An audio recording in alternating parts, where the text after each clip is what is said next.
everyone, Amina here with the Float Small Business Podcast, speaking with Ashleigh Kayser, founder of Refinery Fitness, about how she's gotten creative as a small business owner during this difficult time. Hey, Ashleigh. Hi.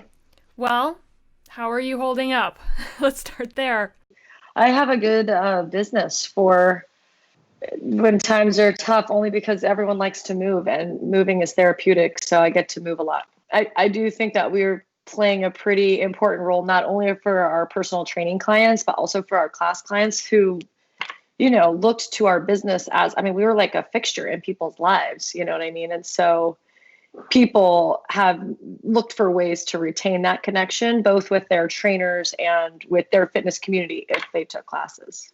So I think as long as we stay, it was important that we transitioned to online classes and, to maintaining contact with our clients. That I think that's pretty important. That's been important for us and therapeutic, and I think really beneficial for our clients and for us, because then we stay, employed.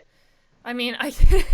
It seems like at this point, it seems like a no-brainer for those businesses that can go digital. It seems like it's a win-win. It's good for the customer. It's good to retain cash flow. Not just cash flow though, because a lot of people are doing new things for free just to keep that client engagement going. Have you found it to be okay? I think all of our trainers are in some way trying to maintain contact, managing their family responsibilities, and trying to meet their income goals, but understanding that it's a temporary time. They're going to live on, we're all living, I bet many of us, on a reduced income, and that's just how it's going to go. I know that a lot of your clients are people who, have been with you for a long time, or they find a really therapeutic sense in exercise. But a lot of people hate exercise. Yeah. And I am one of them, but I force myself to do it. But not everybody has the capacity to, has the time to, and right now, of all things, are you really going to add something to their to-do list? At the same time, if there was any time in history where immune strength was important, it's right this second. So do you have any advice for families, for people, for business owners, what have you, that want to be not just sane and get through this, but actually use this as a chance to become healthier? Absolutely. So actually just this week in the Refinery, we launched an optional meal plan, and the meal plan is focused on, number one priority is that the meal plan focuses on immunity. So it's foods that increase immunity, and who knew Brazil nuts, right, has selenium, which increases your immunity.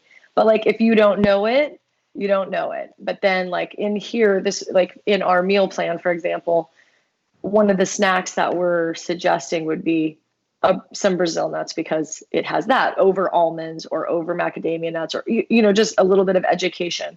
But I would say that number one, if you're not going to make, is your food, the nutrition. And most people do have more time in the kitchen because many of our favorite restaurants are closed or functioning at a lower capacity. Some of us are watching our money, so we're not spending it as freely because we just aren't sure how long it's going to last. So there's so much more cooking that's happening in the house. And so we're doing that in an intelligent way that boosts our immune system, but it also is simpler. So we don't have to go to the grocery store. This is the tenets of our meal plan. It's boost immunity.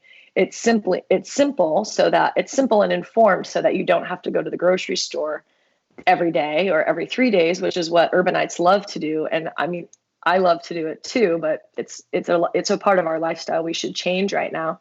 So I think that nutrition, and then also there are a lot of people who are perhaps eating more mindlessly. There might be more because there's more time in the home.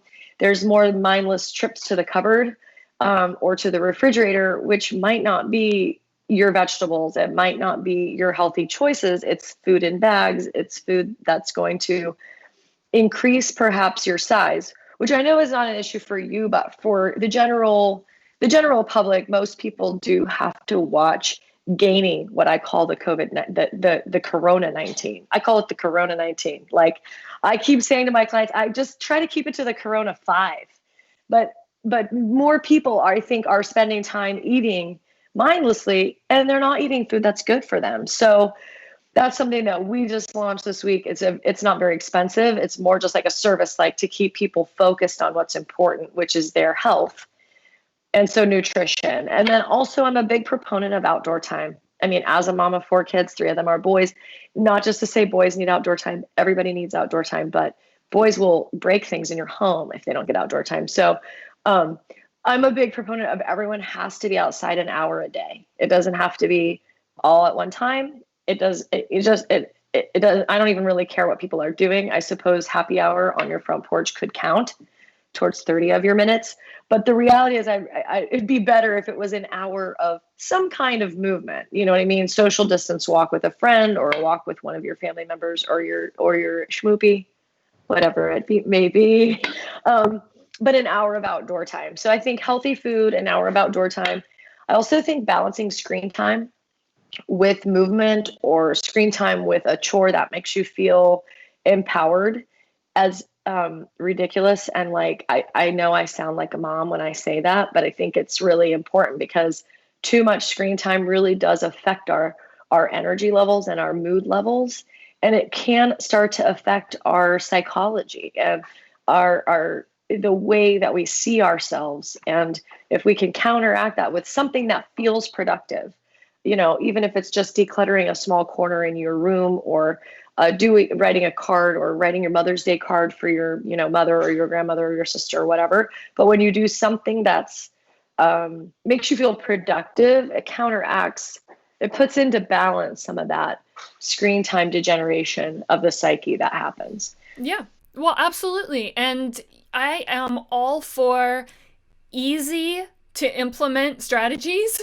Um, because, so I mean, I asked what people can do if they hate exercise, and the fact that, your first answer was get in the kitchen. You're already there, and you're already trying to save money, and just make slightly better choices. And it's not even like completely overhauling your diet. It's just these little tweaks. Like, that's something everybody can do.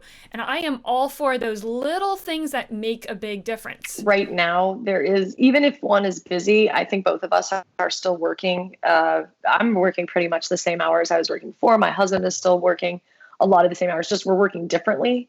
And even in that difference, when we're not getting in our cars as much, we do end up having a little bit more time. And in that time, to use that time to think of ways of how we can become better. And sometimes we get down on ourselves. Like, we're like, oh, I don't like to exercise. And then you just go down that negative rabbit hole, which is not useful. Yep. It's more like, what do I like to do? Totally agree. Well, and I think that you hit the nail on the head about small businesses being there for each other. And that's really what this podcast is all about. So I really want to thank you for coming on and providing a lot of important insight, both on the health front, but then also on the, it's just, there are so many things to consider as a small business, whether there's a pandemic or not. And I think it's so helpful to have people like you share your experience. Yeah. Of course. It's been really fun. This is not the kind of thing I would normally do. Took my nap beforehand. Very important.